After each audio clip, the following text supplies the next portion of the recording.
Ye shall know the truth, says Jesus, and the truth shall set you free. Now, I've chosen to preach about the war in Vietnam today because I agree with Dante that the hottest places in hell are reserved for those who, in a period of moral crisis, maintain their neutrality. There comes a time when silence is betrayal.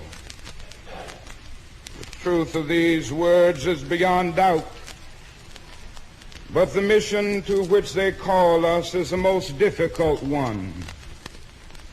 Even when pressed by the demands of inner truth, men do not easily assume the task of opposing their government's policy, especially in time of war. Nor does the human spirit move without great difficulty against all the apathy of conformist thought within one's own bosom and in the surrounding world. Millions have chosen to move beyond the prophesying of smooth patriotism to the high grounds of firm dissent based upon the mandates of conscience and the reading of history. Now, of course, one of the difficulties in speaking out today grows out of the fact that there are those who are seeking to equate dissent with disloyalty. And it's a dark day in our nation when high-level authorities will seek to use every method to silence dissent. Something is happening and people are not going to be silent. The truth must be told. And I say that those who are seeking to make it appear that anyone who opposes the war in Vietnam is a fool or a traitor or an enemy of our soldiers is a person who has taken a stand against the best in our tradition. Yes, we must stand and we must speak. Over the past 2 years, as I have moved to break the betrayal of my own silences and to speak from the burnings of my own heart, as I have called for radical departures from the destruction of Vietnam,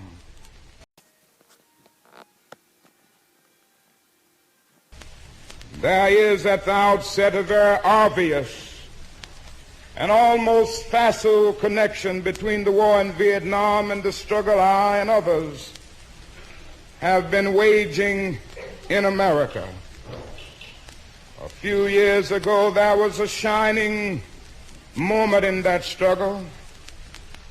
It seemed as if there was a real promise of hope for the poor, both black and white, through the poverty program. There were experiments, hopes, and new beginnings. Then came the build-up in Vietnam, and I watched the program broken as if it was some idle political plaything of a society gone mad on war. And I knew that America would never invest the necessary funds or energies in rehabilitation of its poor so long as adventures like Vietnam continue to draw men and skills and money like some demonic destructive suction tube. And you may not know it, my friends, but it is estimated that we spend $500,000 to kill each enemy soldier, while we spend only $53 for each person classified as poor And much of that $53 goes for salaries to people who are not poor. So I was increasingly compelled to see the war as an enemy of the poor and attack it as such.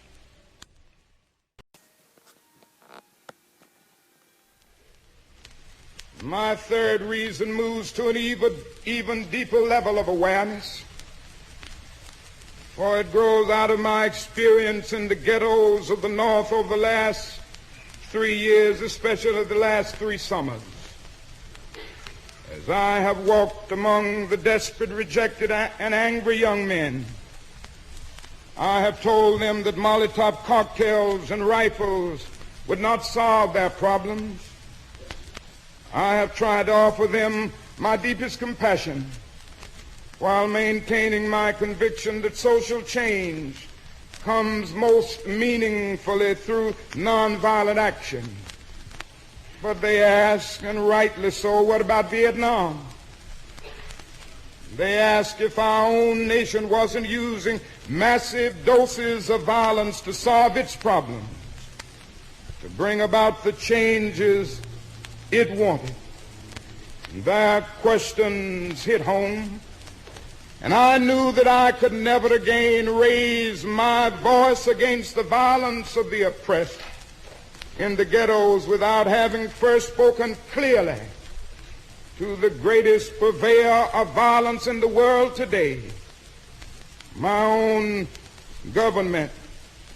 For the sake of those boys, for the sake of this government, for the sake of the hundreds of thousands trembling under our violence, I cannot be silent. There's been a lot of applauding over the last few years. They've applauded our total movement. They've applauded me. America and most of its newspapers applauded me in Montgomery. And I stood before thousands of Negroes getting ready to riot when my home was bombed and said, we can't do it this way.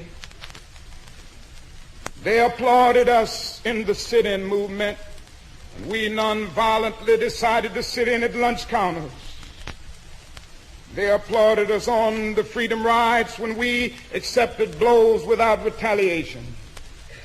They praised us in Albany and Birmingham and Selma, Alabama.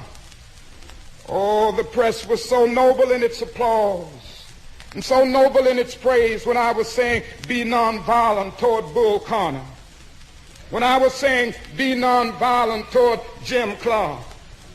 There's something strangely inconsistent about a nation and a press that will praise you when you say be nonviolent toward Jim Clark, but will curse and damn you when you say be nonviolent toward little brown Vietnamese children. There's something wrong with that press.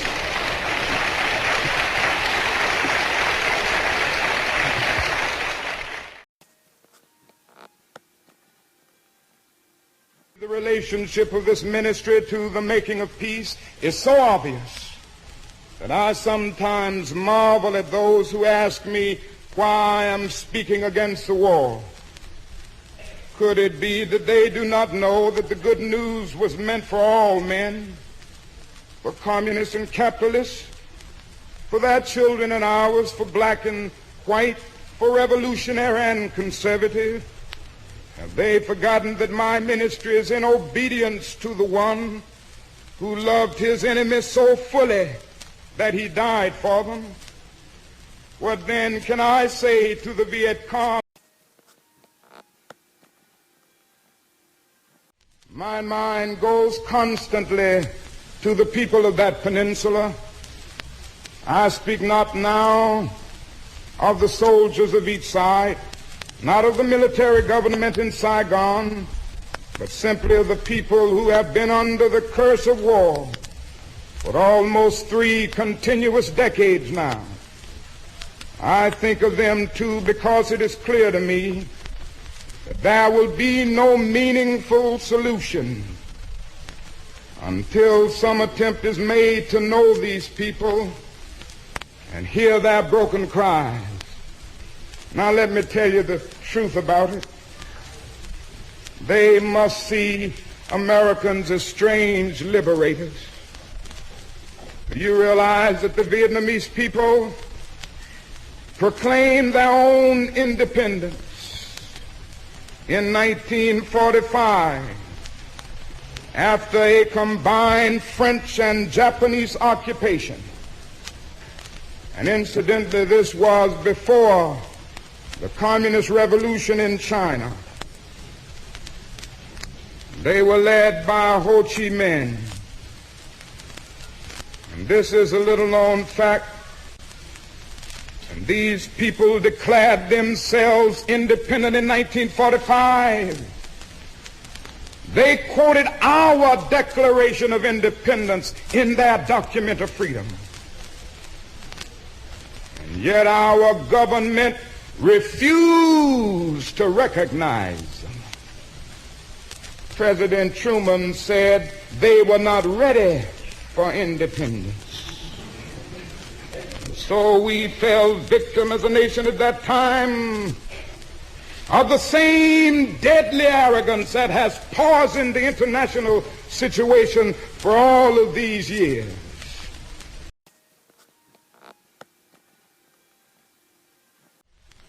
And who are we supporting in Vietnam today? It's a man by the name of General Key, who fought with the French against his own people, and who said on one occasion that the greatest hero of his life is Hitler. This is who we are supporting in Vietnam today. Oh, our government and the press generally won't tell us these things, but God told me to tell you this morning. The truth must be told.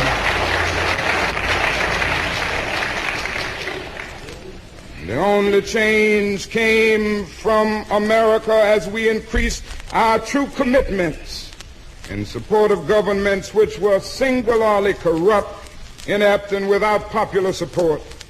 And all the while the people read our leaflets and received regular promises of peace and democracy and land reform.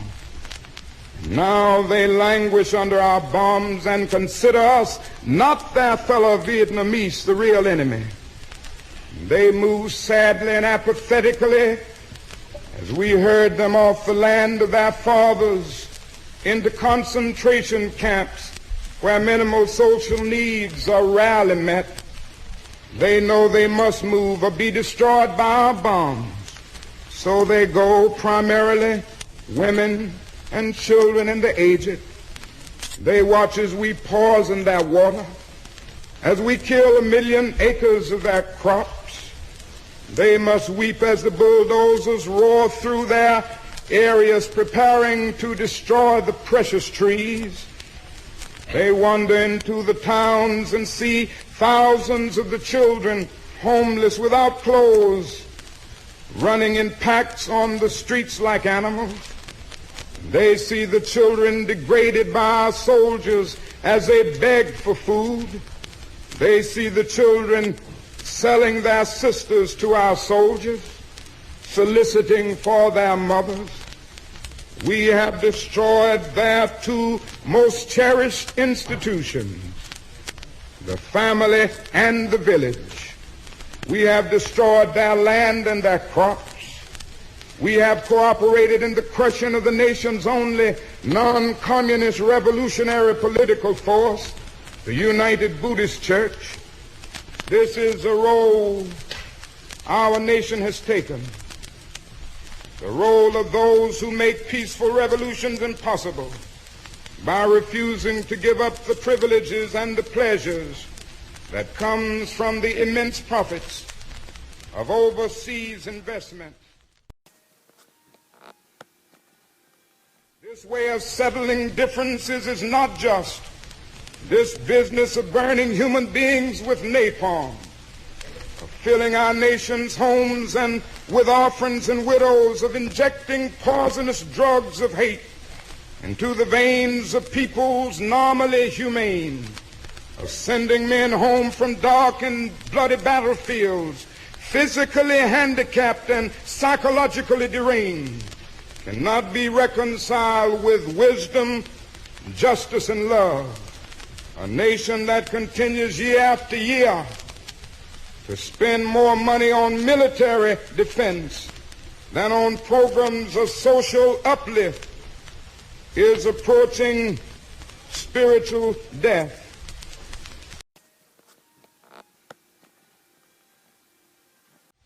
Every nation must now develop an overriding loyalty to mankind as a whole in order to preserve the best in their individual societies. This call for a worldwide fellowship that lifts the neighborly concern beyond one's tribe, race, class, and nation is in reality a call for an all-embracing, unconditional love for all men. This oft misunderstood and misinterpreted concept, so readily dismissed by the Nietzsches of the world as a weak and cowardly force, has now become an absolute necessity for the survival of mankind. When I speak of love, I'm not speaking of some sentimental and weak response. I am speaking of that force which all of the great religions have seen as the supreme unifying principle of life. Love is somehow the key that unlocks the door which leads to ultimate reality. This Hindu, Muslim, Christian, Jewish, Buddhist belief about ultimate reality is beautifully summed up in the first epistle of John. Let us love one another, for God is love, and every one that loveth is born of God and knoweth God. He that loveth not knoweth not God, for God is love. If we love one another, God dwelleth in us, and his love is perfected in us. Let me say finally that I oppose the war in Vietnam because I love America. I speak out against this war not in anger, but with anxiety and sorrow in my heart, and above all with a passionate desire to see our beloved country stand as the moral example of the world. I speak out against this war because I'm disappointed with America. And there can be no great disappointment where there is no great love. I'm disappointed with our failure to deal positively and forthrightly with the triple evils of racism, economic exploitation, and militarism. Take a stand on this issue. Tomorrow may be too late. The book may close. And don't let anybody make you think that God chose America as his divine messianic force to be a sort of policeman of the whole world. God has a way of standing before the nations with judgment, and it seems that I can hear God saying to America, you're too arrogant. And if you don't change your ways, I will rise up and break the backbone of your power.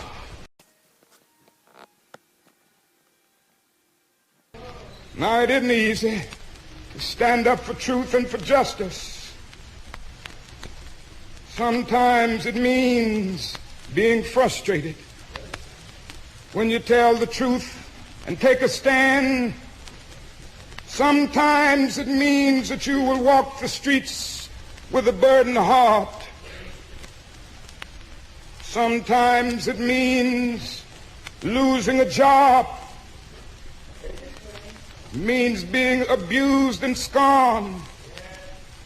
It may mean having a 7 or 8-year-old child asking your daddy, why do you have to go to jail so much?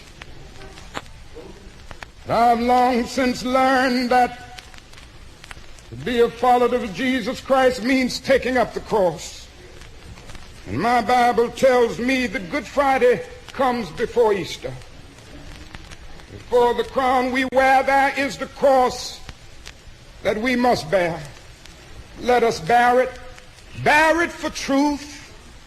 Bear it for justice. And bear it for peace. Let us go out this morning with that determination. And I have not lost faith. I'm not in despair. Because I know that there is a moral order. I haven't lost faith. Because the arc of the moral universe is long, but it bends toward justice. I can still sing, "We shall overcome," because Carlyle was right. No lie can live forever. We shall overcome because William Cullen Bryant was right. Truth crushed to earth will rise again. We shall overcome because James Russell Lowell was right. Truth forever on the scaffold, wrong forever on the throne, yet that scaffold sways the future. We shall overcome because the Bible is right. You shall reap what you sow. And with this faith we will be able to hew out of the mountain of despair a stone of hope. With this faith we will be able to go out and transform the jangling discords of our world into a beautiful symphony of brotherhood. With this faith we will be able to speed up the day when justice will roll down like waters and righteousness like a mighty stream. With this faith we will be able to speed up the day when the lion and the lamb will lie down together, and every man will sit under his own vine and fig tree, and none shall be afraid, because the words of the Lord have spoken it. With this faith we will be able to speed up the day when all over the world we will be able to join hands and sing in the words of the old Negro spiritual, "Free at last, free at last, thank God Almighty, we are free at last." With this faith, we'll sing it as we are getting ready to sing it now. Men will beat their swords into plowshares and their spears into pruning hooks. And nations will not rise up against nations, neither shall they study war anymore. And I don't know about you, I ain't gonna study war no more.